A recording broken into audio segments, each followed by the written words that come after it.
I was pissed off and I didn't necessarily love myself, and that's fine. That's fine. I didn't necessarily love myself when I was fat.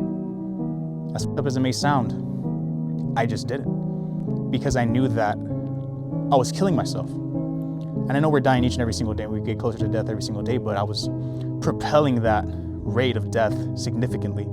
And I knew that I was living in disarray with the highest version of myself, and I was doing not only myself a disservice, but my family, those who care about me, my friends, the universe, everybody that I would ever engage with.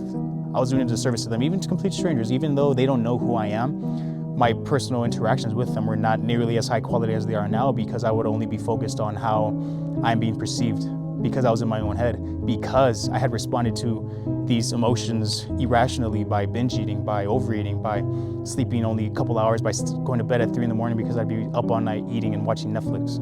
Anger doesn't have to be something that is negative.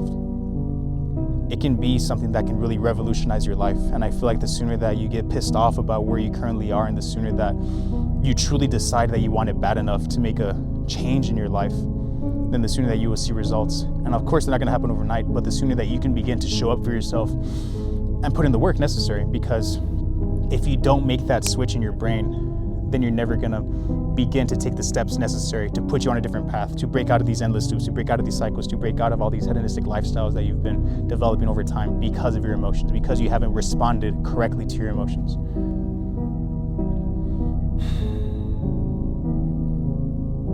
There's a lot of ways that you can grow. You don't necessarily need to stagnate. And since your emotions are always gonna be a part of you, even until the day you die, you're always gonna feel emotion. You're always gonna feel something. And it's a matter of doing with what you feel to make sure that you continue to grow and continue to improve the quality of your life. And this is something that I've learned from personal experience. And I could have just ignored my emotions. I could have just bottled them down and continued to do so instead of addressing them and accepting them. But the sooner that you do accept them and know that they're working, and have them work for you rather than against you, and use them to propel yourself forward instead of just bottling them up, ignoring them, and not using all this harnessed energy and all this harnessed fuel and all this emotions that you've been able to accumulate and just pack into this bottle. It's just waiting to be released. Think about it like a high pressure tank. It's just all this pressure inside of this pressurized tank. And the sooner that you open it up, the sooner that you crank it up, all that pressure is going to be released. And where does it go? Energy cannot be destroyed. It can only be transferred. It cannot be created nor destroyed. It can only be transferred and transformed. And it's the same thing with your emotions. The sooner that you're able to transform this energy, your emotions, into a way that's going to benefit you, the sooner that you'll begin to release all this pressure and feel as if there's a huge weight lifted off your chest, because now you're responding accordingly. You're not you're not reacting anymore. You're not reacting, you're responding. You're deliberate with the way that you feel.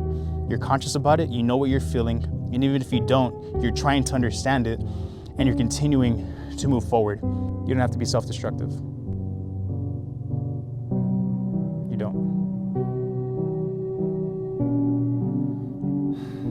And once you really